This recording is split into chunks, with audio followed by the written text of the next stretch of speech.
And I think we're live on both streams. Okay, good afternoon, comic book fans. Welcome back to Ka-Pow Comics. I'm Revoluno Shorty, and it is New Comic Book Day. And I'm trying to reorganize this so I'm kind of vaguely center everywhere I need to be.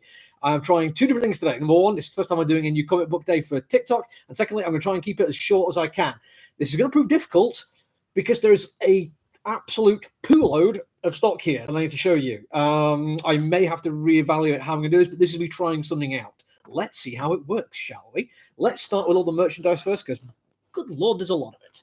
And I'm not entirely promising I'm going to put it all together in ways that make sense, but I'm going to try my best. So first off, we have She Spawn, the deluxe She Spawn set. Try and get that in a position where you can see it without all the light reflecting on it. It is very, very cool. We have the deluxe actual Spawn on the way as well.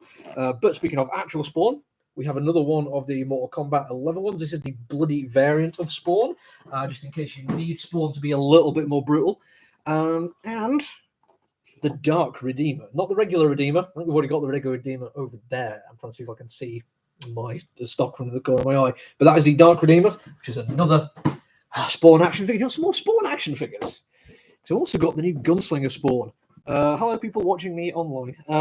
We've got two of these. I actually got loads of the Gunslinger Spawn last time, but I figured just because he's got a steam-powered Gatling gun, that might not necessarily mean people want him, but I imagine people will. I mean, look, steam-powered Gatling guns. Who doesn't like that? So we've got a couple of those in. And I think potentially the last Spawn figure now is one of the deluxe ones, the Violator. This is not a comic book for kids, just in case you're curious.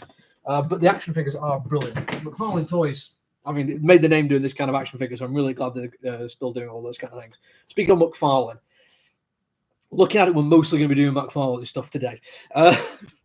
Speaking of this one, this is the gold label Ang. Basically, he's just angry face Ang. Grrr. I'm not entirely sure why we needed that. I've watched it. I don't remember getting really angry that much, but I mean, obviously did. So they made an action figure of it. Okay, let's move some stuff around a little bit. Drop that there. Okay, we're on to the Warmer 40,000 section of today now. With that, this one is the Orc Meganob with Shooter. Yeah, that's how they name orcs. Followed by the Orc Meganob with Buzzsaw. Sorry, not just Buzzer. Very similar model builds, but I like the little differences they put in there. It does make it worth you getting more than one if you want to.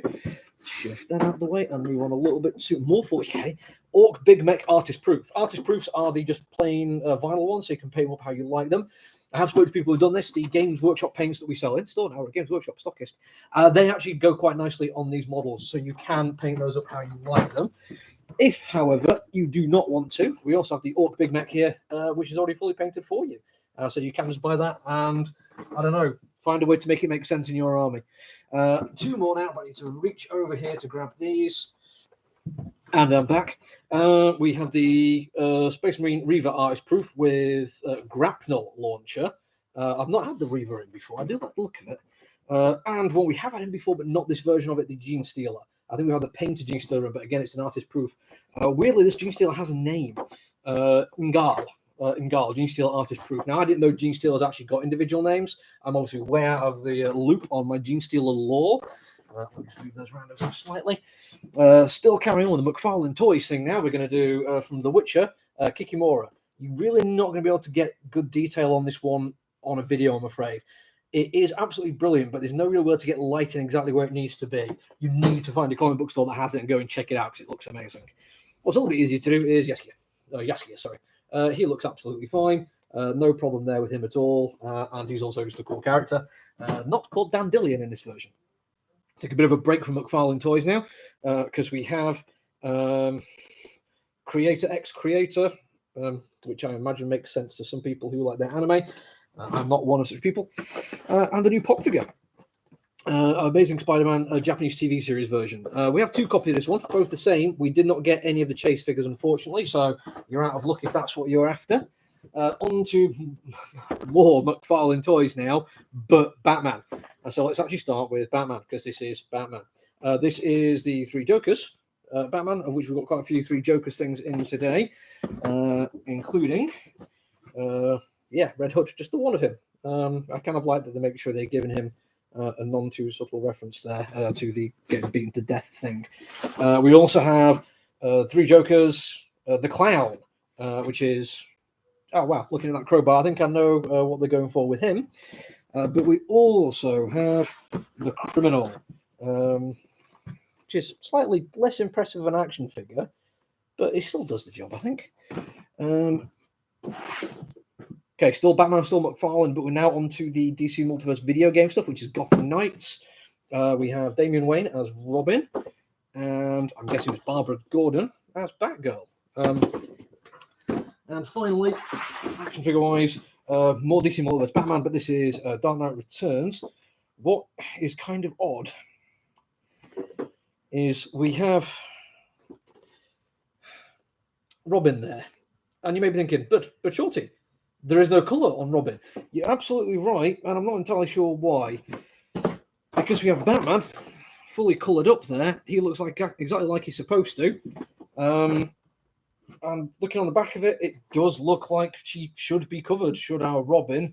I don't know if this is an error or they've sent us an artist proof without mentioning it on here.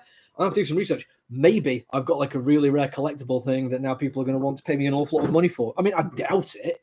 But if you do want to pay me an awful lot of money, you know where to find me. Right, on to comic books and other such things now. In fact, we're going to do other such things first. Anyhow, Hawkeye, Team Spirit, a little mini trade that they do at the moment for, I think these are more aimed at young adult kind of readers, even though the content's exactly the same. But I like the fact they're not crazily priced. It's something like $12.99 rather than the usual $18.99 that they charge, stuff like that. From AWA Uppershot, we have Out. Very, very enjoyable Second World War horror story. Should arrive last week, but didn't. Firefly, New Sheriff in the Verse Part 2.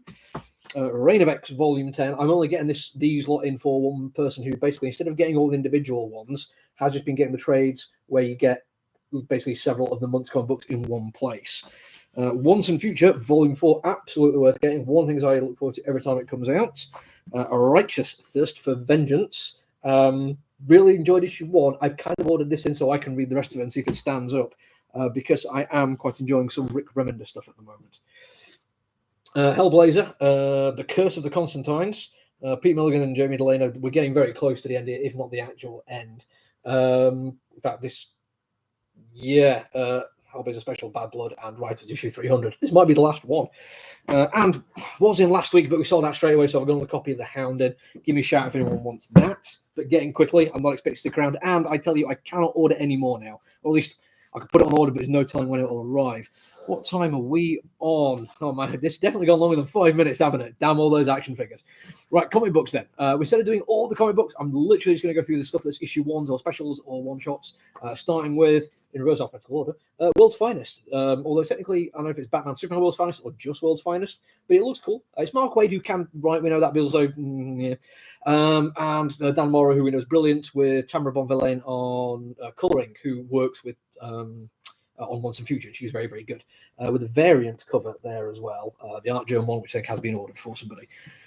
Stillwater, The Escape, which is, I think, a one-shot spin-off. Looks like there's a lot of people involved in this one.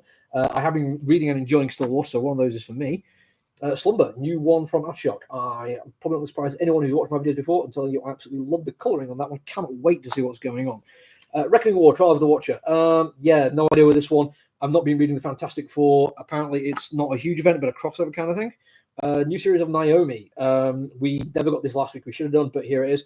I'm going to read it. I like Bendis, but mostly I like Jamal Campbell's artwork. Last Days of the Forsaken. What's that one? Last Days of Us, Forsaken. From Second Sight. I've done something else by Second Sight. I think that might be tied into it. Eternals, The Heretic, just a one-shot. I say just a one-shot. This is now, I think, the 4th or 5th issue one this series has had. I don't know if that's why they're doing it, but just stop. The Clay People, Colossus, which is definitely tied into a heavy metal band, and pretty much the only reason I ordered it. I'm going to read it and enjoy it, though. And one for me, Carnage, issue 1. Somebody from our shop did add this on on last Sunday. Unfortunately, there's no way we could have got it, and literally every single variant has gone out of print now. So, unfortunately, if you were that dude who added it on with about a week's notice, you're out of luck, I'm afraid. We do have a copy of the variant, but that has been reserved. We have absolutely zero spare. Okay, looking like I'm just coming under 10 minutes here, so I'm going to stop it now while I can. I'll maybe do a review later on, if not, I'll be back tomorrow. Until then, look after each other, everyone. Stay safe. Bye.